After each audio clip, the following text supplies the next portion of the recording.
ব্রাহ্মণবাড়িয়ায় বসেছে কোরবানির মাংসের অস্থায়ী হাট। শহরের মঠের গোড়া ও টি রোডে বসা ব্যতিক্রমে এই হাটে ভিড় করছেন অনেকেই।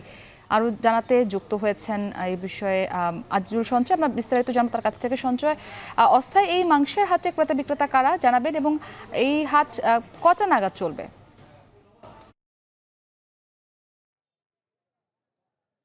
মুক্তি, আপনাকে ঈদ মুবারক। আজকে দুপুর ১টা থেকে এই শহরের টি রোড এবং মঠের গোড়া এলাকাতে অস্থায়ী যে মাংসের হাট আছে, কোরবানির পশুর মাংসের হাট, সেটি কিন্তু বসেছে। এখানে মূলত যারা আসলে সামর্থ্য না থাকার কারণে ভাগে বা আসলে একা কোরবানি দিতে পারে না, সেসব মানুষগুলো, অর্থাৎ যেই নিম্ন এবং মধ্যবিত্ত যারা আছেন, তারাই কিন্তু এই হাটে আসলে এখানে মাংস কিনতে আসেন। এবং আজকে এখানে আমরা এসে যেটি দেখতে পেয়েছি, যেখানে প্রতি কেজি মাংস আসলে মাংস অনুযায়ী যেটি অর্থাৎ ৬০০ থেকে ১,০০০ টাকা পর্যন্ত কিন্তু মাংসের এখানে কিন্তু কেনাবেচা হচ্ছে। এখানকার যারা আসলে ক্রেতা আছেন, তারা কিন্তু সন্তুষ্টি প্রকাশ করেছেন। অর্থাৎ তারা আসলে যেহেতু কুরবানি দিতে পারে না, কিন্তু তারা এখান থেকে কুরবানির মাংস পাচ্ছে, সেটি তাদের মধ্যে কিন্তু একটি বাড়তি আনন্দ বা মাত্রা কিন্তু যোগ করেছে। এবং এখানকার যারা বিক্রেতা আছেন, তাদের সঙ্গে আমরা কথা বলেছিলাম।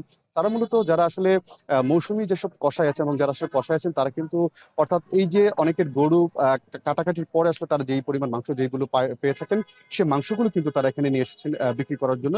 এবং এছাড়া কিন্তু যারা আসলে মাংস কুড়িয়ে, অর্থাৎ যারা আসলে মাংস কুড়ানোর কাজ করেন, আহ, যেসব নারী পুরুষরা, তারাও কিন্তু তাদের যে কুড়িয়ে পাওয়া যেসব মাংস আছে, সেগুলো কিন্তু এখানে বিক্রি করতে এনেছেন। এবং তারা দুই পক্ষ কিন্তু এখানে তারা আসলে সন্তুষ্টি প্রকাশ করেছেন। আমরা কথা বলেছিলাম দুই পক্ষের সঙ্গে। এবং এখানকার যারা বিক্রেতা আছেন, তারা কিন্তু বলছেন যে আজকে সন্ধ্যা নাগাদ এখানে এই যে বেচাকেনা সেটি চলবে, এবং সব মিলে প্রায় ৮ থেকে ১০ লক্ষ টাকা কিন্তু এখানে কিন্তু মাংস কেনাবেচা হতে পারে। তো আমার কাছে এই ছিল এখানকার থেকে সবশেষ খবর।